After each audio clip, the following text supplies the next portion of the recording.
Hello, j'espère que vous allez bien. On se retrouve aujourd'hui pour une toute nouvelle vidéo, toujours au Paraguay, en plein cœur de l'Amérique latine. Et comme promis, nous allons voir ensemble aujourd'hui que faire ici à Asunción. On va vraiment se concentrer sur la capitale et les choses à faire ici. Et si vous avez cliqué sur cette vidéo aujourd'hui, il y a 3 options. Option numéro 1, vous faites partie de mes abonnés et je vous aime très fort. Merci de continuer de regarder mes vidéos, même si en ce moment nous ne sommes pas en Asie, mais promis, bientôt j'y retourne. Option numéro 2, parce que vous comptez bientôt faire un tour de l'Amérique latine et vous vous demandez si le Paraguay peut faire partie de vos options. Et l'option numéro 3, parce que vous comptez bientôt vous expatrier ici au Paraguay, plus particulièrement à Asunción, dans le cadre d'une meilleure fiscalité. Donc aujourd'hui je vais essayer de contenter tout le monde et je suis en train de me rendre compte au retour caméra que je suis blanche comme un linge. Alors ok, je sais que ça fait un moment que j'ai pas vu le soleil, mais là ça me paraît quand même assez inquiétant. Vivement le retour en Thaïlande, je vous le dis. Donc je disais, je vais essayer de contenter tout le monde aujourd'hui dans cette vidéo des choses à faire ici à Asunción. On va essayer de vraiment éplucher toutes les options d'activités à faire, de choses à manger, et à savoir qu'une vidéo un peu plus informative arrive dans 2 semaines au moment où vous regardez cette vidéo, parce que je vous avais effectivement demandé dans la vidéo précédente de me poser toutes vos questions sur le Paraguay et j'étais assez étonnée d'avoir beaucoup de questions sur cette destination. Donc c'est parfait, ça va nous permettre d'avoir une vidéo riche en informations et on va laisser Amandine du passé reprendre cette vidéo. Merci Amandine pour cette petite intro. Dans quelques minutes, nous allons rejoindre notre guide Claudio, que j'ai trouvé depuis l'application Airbnb dans la section expérience. Il n'y avait que 2 choix et Claudio me semblait être le plus complet, même si je vous avoue que la description était assez sommaire. Du coup, on va se laisser surprendre et faire confiance à Claudio. Il a 3 avis 5 sur 5, donc on va partir là-dessus. Mais je l'ai trouvé hier et sur un coup de tête, on a décidé de réserver une expérience avec lui. Désolée si vous entendez des feux d'artifice, il est pourtant 10h du matin, je ne sais pas ce qui se passe aujourd'hui, mais je sais pas. Généralement en Asie c'est assez rare que je réserve ce type d'activité guidée puisque j'ai généralement aucun souci à rechercher les infos par moi-même et aller de façon 100% autonome aux activités en question, mais là c'est un peu différent. Je vais pas vous mentir, de 1 ça me rassure beaucoup et de 2 je ne trouve pas tant d'infos que ça et je me suis dit quoi de mieux que de faire confiance en quelqu'un qui connaît le Paraguay comme sa poche. J'ai bien entendu une liste de choses à faire tout de même, j'avais quand même fait quelques recherches et si ça ne rentre pas dans les to-do de Claudio, on ira les faire de façon autonome le week-end prochain, il n'y a pas de souci. Bon allez c'est parti, moi j'ai déjà assez parlé, nous allons le rejoindre, let's go.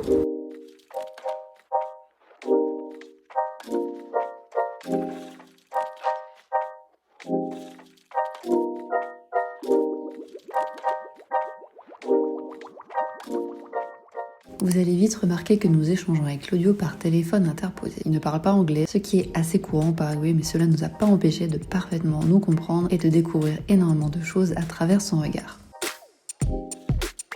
Et pour vous présenter rapidement Claudio, c'est un Brésilien qui vit ici à Asunción depuis 8 ans. Il a vu la ville beaucoup changer ces dernières années et son point de vue, à mi-chemin entre celui d'un expatrié et d'un local, était vraiment très intéressant. Dans chaque recoin que nous allons visiter, même les plus populaires, il connaissait tout le monde. On s'est senti immédiatement en confiance. Notre premier arrêt nous emmène à la playa de la Costanera, l'un des lieux de rendez-vous les plus appréciés des habitants d'Asunción. Ici, le long du Rio Paraguay, les familles viennent se promener, faire du sport, boire un tereré, ou simplement profiter de la fin de journée. Au loin, sur le chemin, on aperçoit le palais, l'un des monuments les plus emblématiques de la ville, mais ça, on y reviendra un peu plus tard.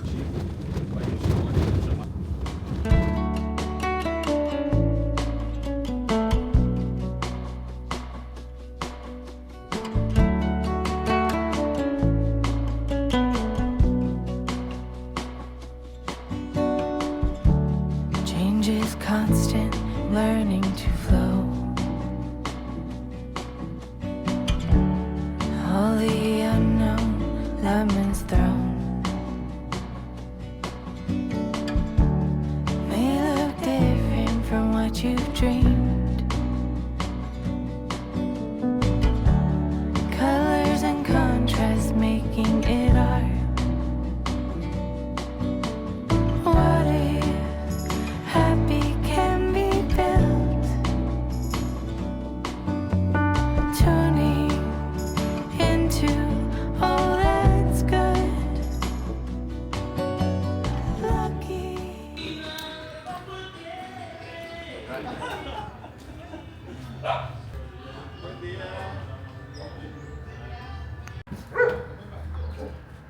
mas a gente conhece pessoas aqui, então eu venho aqui a cada dia. Nous passons ensuite par le barrio San Antonio. Ce n'est pas un quartier carte postale ni une zone touristique majeure. On y découvre plutôt une Asunción populaire marquée par une identité ouvrière et fluviale. Mas é um bairro interessante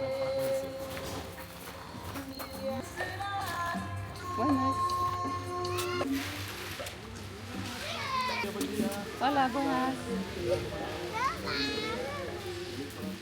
Puis nous arrivons au mirador Itapitapunta. Depuis ce point de vue, on aperçoit l'Argentine de l'autre côté du Rio Paraguay. Le fleuve est très proche et Claudio nous explique que la zone peut être animée la nuit par de petites embarcations. Avec les différences de prix entre les deux rives, il existe des échanges informels de marchandises. Difficile évidemment de savoir ce qui relève d'un trafic organisé ou simplement de la vie quotidienne sur le fleuve. Selon ses dires, on y ferait passer du vin, de la viande, de l'alcool, des cigarettes, etc. Dans tous les cas, c'est un endroit à découvrir en journée, de préférence en voiture et avec quelqu'un qui connaît bien le secteur.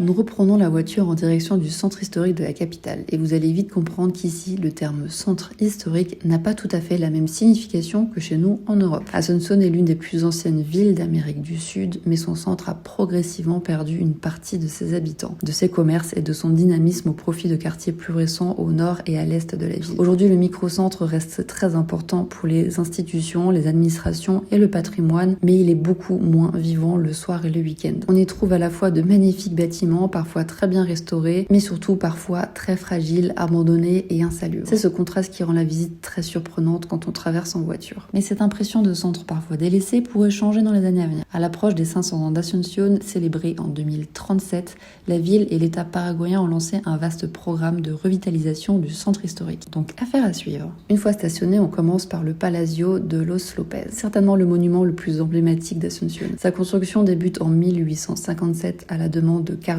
Antonio López, alors président du Paraguay. Le palais devait à l'origine être une résidence privée, mais son fils ne l'habitera jamais. La guerre de la Triple Alliance éclate avant la fin du projet. Et depuis 1894, le bâtiment abrite le siège de la présidence paraguayenne.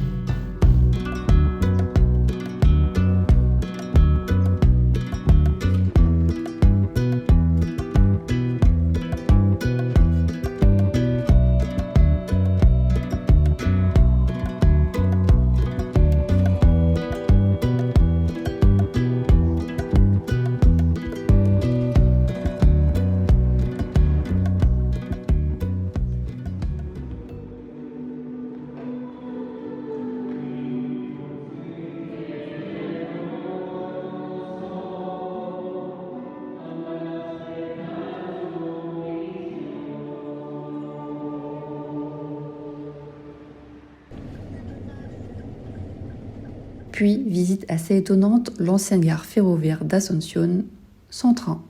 Oui, ça paraît bizarre dit comme ça, mais laissez-moi vous expliquer. Autrefois, le Paraguay a été l'un des premiers pays d'Amérique du Sud à développer un chemin de fer, au 19e siècle pour être exact. La gare d'Asunción faisait partie de ce réseau qui reliait autrefois la capitale à plusieurs villes du pays. Mais le transport ferroviaire de voyageurs a progressivement disparu au fil du temps, faute d'investissement et de modernisation. Aujourd'hui, le bâtiment est surtout un témoin de cette époque et rappelle l'ambition du Paraguay avant que la guerre de la Triple Alliance ne bouleverse profondément le pays.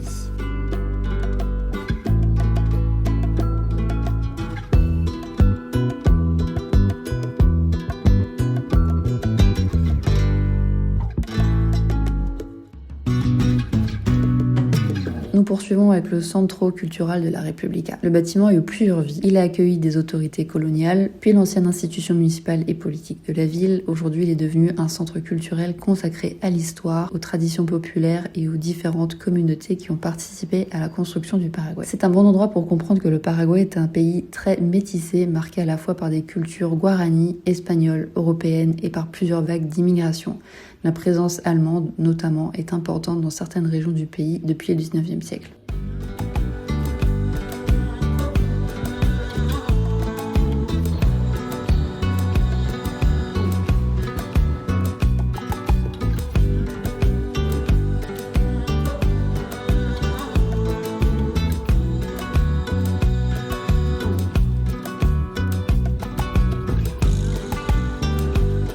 Petite pause sur l'une des places principales de la ville, se tient un petit marché local. C'est parfait si vous souhaitez acheter quelques souvenirs. Mais si vous cherchez quelque chose de beaucoup plus grand et animé, il y a aussi le Mercado 4, un immense marché populaire, mais il ne faisait pas partie de notre visite avec Claudio aujourd'hui.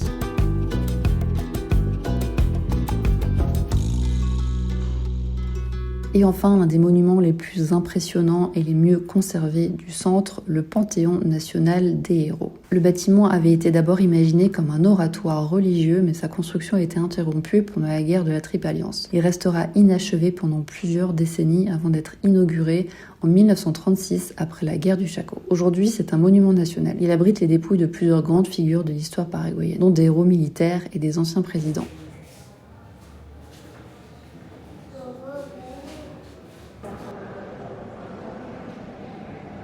Et c'est ainsi que s'achève tout doucement notre visite avec Claudio. Nous avons sincèrement adoré ces quelques heures avec lui. Nous avons découvert des recoins d'Asunción dans lesquels je ne serais probablement jamais allée toute seule. Sur la fin, il nous a proposé de faire un petit stop dans son shop d'açaï, car il tient plusieurs boutiques d'açaï dans la capitale et il nous a fait goûter beaucoup de glaces en açaï qui était absolument délicieux. Il nous avait tout offert, c'est vraiment adorable de sa part. Donc voilà, si vous voulez passer par Claudio pour visiter Asunción, je vous laisserai le lien de l'expérience en barre d'infos. Le seul édifice qu'on n'a pas eu l'occasion d'aller visiter, c'était la maison de l'Indépendance. Je vous insère quelque part par ici. Comme je vous l'avais dit, j'ai réservé un petit peu ce tour sur un coup de tête. Du coup, j'ai pas pris en compte que certains musées allaient être fermés le dimanche. Mais en tout cas, sachez que c'est un musée très intéressant à aller visiter si vous voulez en savoir davantage sur l'histoire du Paraguay au travers des siècles. Je ne peux pas parler d'Asunción sans mentionner deux quartiers que j'ai particulièrement aimés pendant ce séjour. Et on va commencer par Recoleta, un quartier résidentiel avec énormément de bonnes adresses pour manger ou boire un verre. La Cuadrita est une petite rue agréable où flâner, surtout en fin de journée. Mais si nous sommes ici, c'est pour une raison bien précise. Visiter le cimetière du quartier. Cela peut paraître étrange, mais vous allez vite comprendre pourquoi.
Puis retour dans notre quartier de Las Lomas, notre cocon pendant un mois. C'est également un quartier très résidentiel, calme et plutôt sécurisé. C'est clairement pour moi la recommandation numéro 1 pour se loger à Asunción. Vous avez le parc de la Salud non loin, que je vous avais présenté dans ma vidéo précédente. Et aussi, selon moi, le plus beau musée de la ville. Mais je garde cette visite pour la prochaine vidéo qui arrive très bientôt.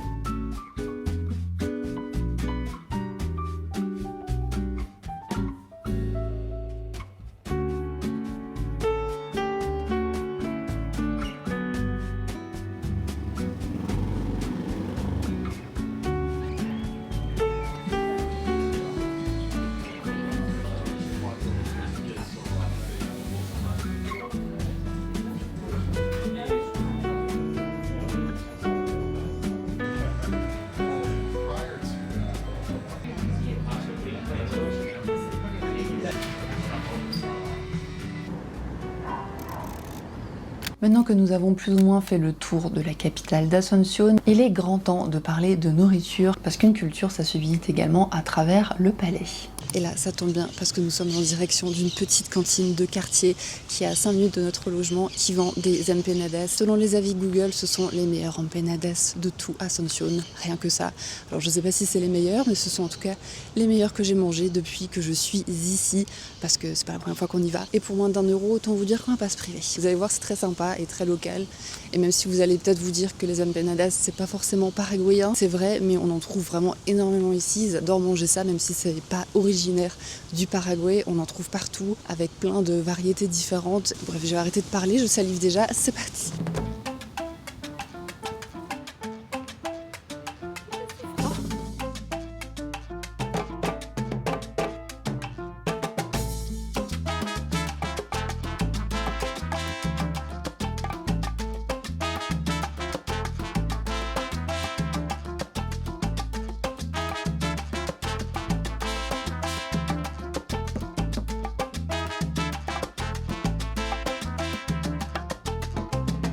Et je ne pouvais pas terminer cette vidéo sans vous parler de mon adresse préférée pendant ce séjour, El Café de Acá. Ici, vous pouvez goûter à plusieurs spécialités emblématiques du Paraguay. Commençons par le tereré, une infusion de maté servie froide, souvent partagée dans une guapa avec une bombilla. C'est presque un rituel social ici. Vous avez le mbeu, une galette à base d'amidon, de manioc et de fromage. Vous avez la chipa so'o, une version plus généreuse de la chipa traditionnelle. C'est une pâte à base de fécule de manioc et de fromage, garnie de viande de bœuf assaisonnée. Et enfin, les desserts fourrés de dulce de leche ou confiture de goyave, très présents dans les desserts locaux. Vous avez ensuite le maté dulce, un véritable coup de cœur qui lui est une version chaude et sucrée du maté. On le prépare avec de la yerba maté, de l'eau chaude et du sucre, parfois accompagné d'herbes ou d'arômes.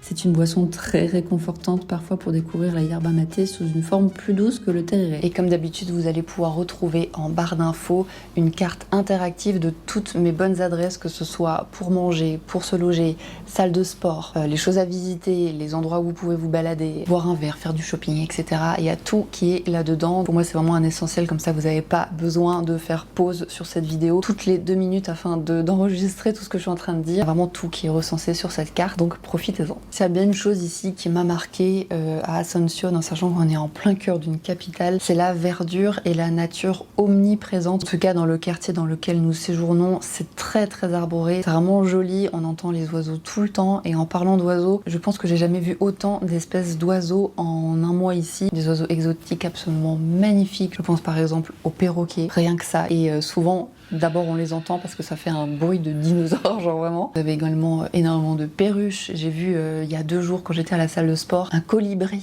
incroyable, un moment suspendu. Enfin quand j'ai vu ça, j'en croyais pas mes yeux. J'ai vu encore d'autres espèces d'oiseaux, mais là pour le coup je ne connais pas leur nom, mais je vous les mettrai quelque part à l'écran. Côté faune et flore, je pense que c'est un pays qui a énormément à offrir et je pense que rien que pour ça, ça vaut le coup de potentiellement explorer en fait les alentours d'Asunción et d'aller un petit peu creuser côté nature ici, parce que je pense qu'il y a vraiment de très belles choses à voir. Donc pour répondre à ceux qui potentiellement veulent faire un tour d'Amérique latine, effectivement je pense que le Paraguay n'est peut-être pas à mettre au centre de vos priorités, parce que comme vous l'avez vu, même les activités dites touristiques ici ne sont pas des activités qui vous font acheter un billet d'avion pour venir le visiter. Je pense à plein d'autres pays voisins, ne serait-ce que pour un monument en particulier ou pour juste une culture dans sa globalité, on est prêt à mettre beaucoup d'argent pour aller le voir, comme par exemple le Christ Rédempteur à Rio de Janeiro. Voilà, il n'y a pas de gros monuments ici au Paraguay. J'ai presque envie de dire que si vous venez ici, c'est qu'il y a forcément une raison hors touristique. C'est vraiment bizarre dit comme ça, mais ou alors que vous êtes vraiment très curieux et que vous avez fait le tour de l'Amérique latine, ou que juste vous aimez faire des destinations très niches et hors des sentiers battus, ça bien sûr. Mais si malgré ça, admettons, vous êtes ici, j'espère que cette vidéo vous aura aidé à vous organiser et passer tout de même un très bon séjour ici. Moi sur ce, je vais dorénavant vous laisser. J'espère vraiment que cette vidéo vous aura plu. On se retrouve dans 2 semaines pour ce 3e volet du séjour au Paraguay et très bientôt nous allons retourner en Asie. J'ai quasiment fini mon planning de vidéos jusqu'au mois de novembre et ne serait-ce que d'y penser, j'ai vraiment beaucoup trop hâte. Je suis vraiment très fière de cette petite communauté qu'on a créée ensemble, vous et moi, et